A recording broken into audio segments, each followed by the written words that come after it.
Breast feeding mothers గురించి మనం ఈ రోజు రెసిపీ వచ్చేసి చాలా సింపుల్ రెసిపీ అండి. సో డైజెషన్కి మనం బాగా యూజ్ అవుతుంది అనమాట సోంపు. సో దాంతో మనకి సోంపు టీ అనేది ప్రిపేర్ చేస్తారంట. మరి దీనికి కావాల్సిన పదార్థాలు ఏంటో చూద్దాం. సోంపు టీకి కావాల్సిన పదార్థాలు సోంపు, అల్లం, తేనె. సోంపు టీకి కావాల్సిన పదార్థాలు చూసాం కదండి, ప్రాసెస్లోకి వెళ్ళిపోదాము. So very easy recipe, but benefits తెలుసుకుందాం ఏంటి అనేది. తెలుసుకుంటాను నేను, మీకు ఎలాగో తెలుసు కాబట్టి. అండ్ ఫస్ట్ ఏం చేయాలి? సో ఫస్ట్ మనం వాటర్ బాయిల్ చేసుకుందాం అశ్విని.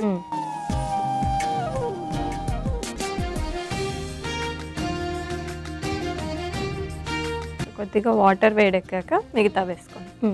సో ఈజీ రెసిపీ, ఎలాగో టీ అది పెట్టుకుంటూ ఉంటాం మనం. సో ఇది తీసుకుంది డైజెషన్ పర్పస్కి మాత్రమేనా?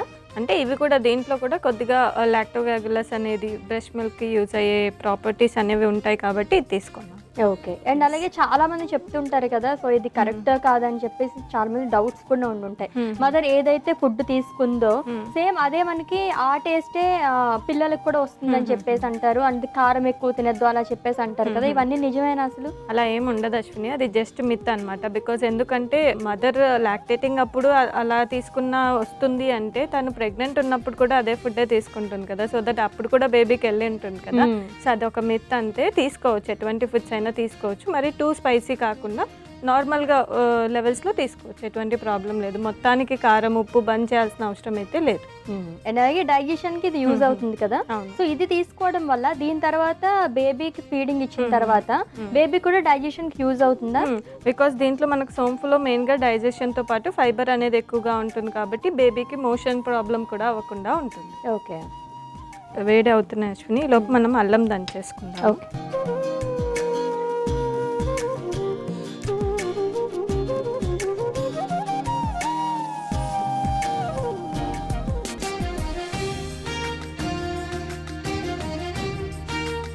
సో అల్లంని ఇలా కచ్చా పచ్చా దంచేసుకొని దీంట్లో వేసుకోవాలి అశ్విని.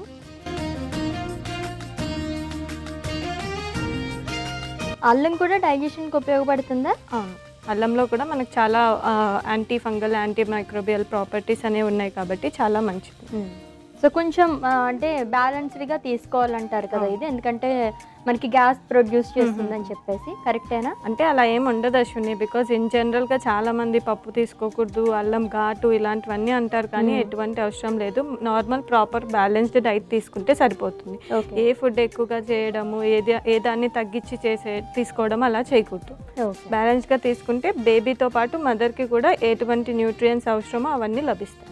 అండ్ అలాగే డైరెక్ట్గా ఫీడ్ చేయకుండా బేబీకి మిల్క్ కూడా మనం తీసుకుని స్టోర్ చేస్తూ ఉంటారు కదా మదర్స్, తర్వాత ఇద్దామని చెప్పేసి. అలా తీసిన మిల్క్ ఎంతవరకు మనం స్టోర్ చేసుకోవచ్చు, ఎన్ని అవర్స్ మనకు ఉంటుంది? సో ఇది మెయిన్గా వర్కింగ్ ఉమెన్స్కి బ్రెస్ట్ ఫీడింగ్ అనేది కొంచెం ఇబ్బందిగా అవుతుంది కాబట్టి వాళ్ళు ఏంటి అంటే మిల్క్ని బాటిల్స్లో ఎక్స్ప్రెస్ చేసేసి పెట్టేస్తుంటారు అనమాట.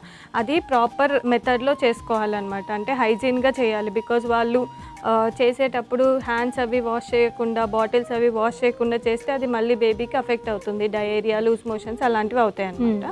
సో ఆ స్టోర్ చేసిన మిల్క్ని మనం నార్మల్ రూమ్ టెంపరేచర్లో అయితే ఆల్మోస్ట్ 2 hours వరకు పెట్టుకోవచ్చు. 2 hours పెట్టుకోవచ్చు. అండ్ ఇన్ కేస్ మనం ఫ్రిడ్జ్లో అలా పెడితే మాత్రం 2 to 3 days వరకు పెట్టుకోవచ్చు. అండ్ లైక్ మనము ఎక్స్ప్రెస్ చేసిన మిల్క్ ఏదైతే ఉంటుందో అది కంప్లీట్గా బేబీ తీసుకోకుండా లెఫ్ట్ ఓవర్ ఒకవేళ వదిలేస్తే ఆ మిగిలిపోయింది వితిన్ 2 hours లోపు పట్టించేయాల్సి వస్తుంది బేబీకి, లేదంటే డిస్పోజ్ చేసేయాలి. సో మరిగిపోయింది కదా వాటర్ కూడా. దీంట్లో కొద్దిగా సోంపు కూడా దంచేసి వేసుకుందాం అశ్విని.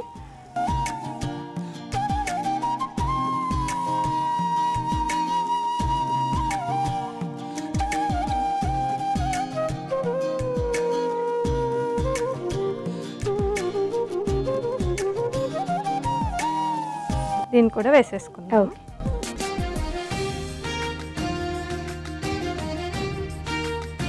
దీన్ని ఒక 2 minutes వరకు బాయిల్ చేసుకుందాం.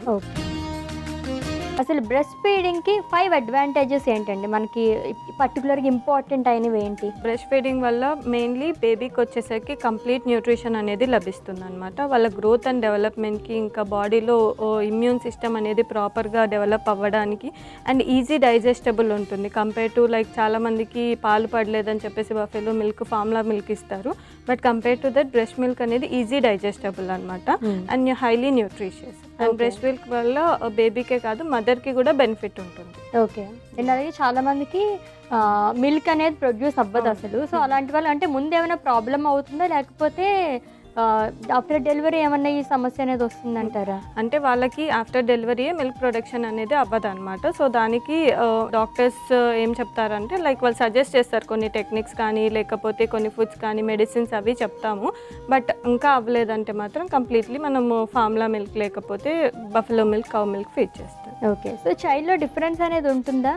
అంటే కంప్లీట్గా అసలు మదర్స్ అసలు బ్రెస్ట్ ఫీడింగ్ ఇవ్వని పిల్లలకి అండ్ అలాగే నార్మల్ వాళ్ళకి ఏం డిఫరెన్స్ అనేది? కంపల్సరీ డిఫరెన్స్ అనేది ఉంటుంది Ashwini. Because normal mother breast milk వచ్చేసరికి మనకు చాలా హైలీ న్యూట్రిషియస్ ఉంటుంది. బట్ నార్మల్ మిల్క్లో న్యూట్రియన్స్ ఉంటాయి, బట్ కంపారిటివ్లీ చాలా తక్కువగా ఉంటాయి అన్నమాట. సో అటువంటి వాళ్ళకి కొంచెం గ్రోత్ తక్కువగా ఉండడం, స్టాండర్డ్ గ్రోత్ అంటాము, తక్కువ గ్రోత్ అండ్ డెవలప్మెంట్ ఇలాంటివి చూస్తాం.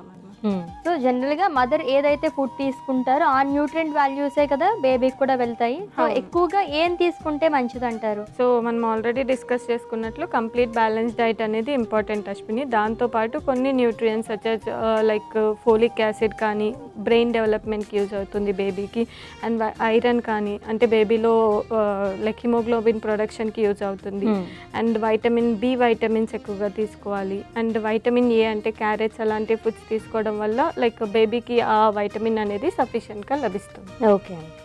సో ఏదైనా మదర్ పైన బేస్ అయి ఉంటుంది కంప్లీట్ మొత్తం బేబీ గ్రోత్కి కావాల్సిన న్యూట్రియన్స్ ఏదైతే ఉందో మొత్తం మదర్ మిల్క్ నుంచి వస్తుంది కాబట్టి మదర్ ఖచ్చితంగా మంచి హై న్యూట్రిషియస్ ఫుడ్ తీసుకోవాల్సి వస్తుంది. ఓకే. సో దీన్ని మనం సర్వింగ్ గ్లాస్లో తీసేసుకుందాం అశ్విని. ఓకే.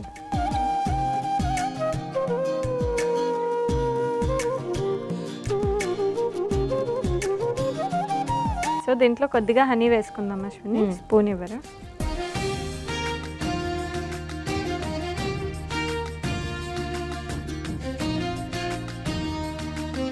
సో హనీని మొత్తం ఇలా మిక్స్ చేసేసుకున్నాం కదా అశ్విని.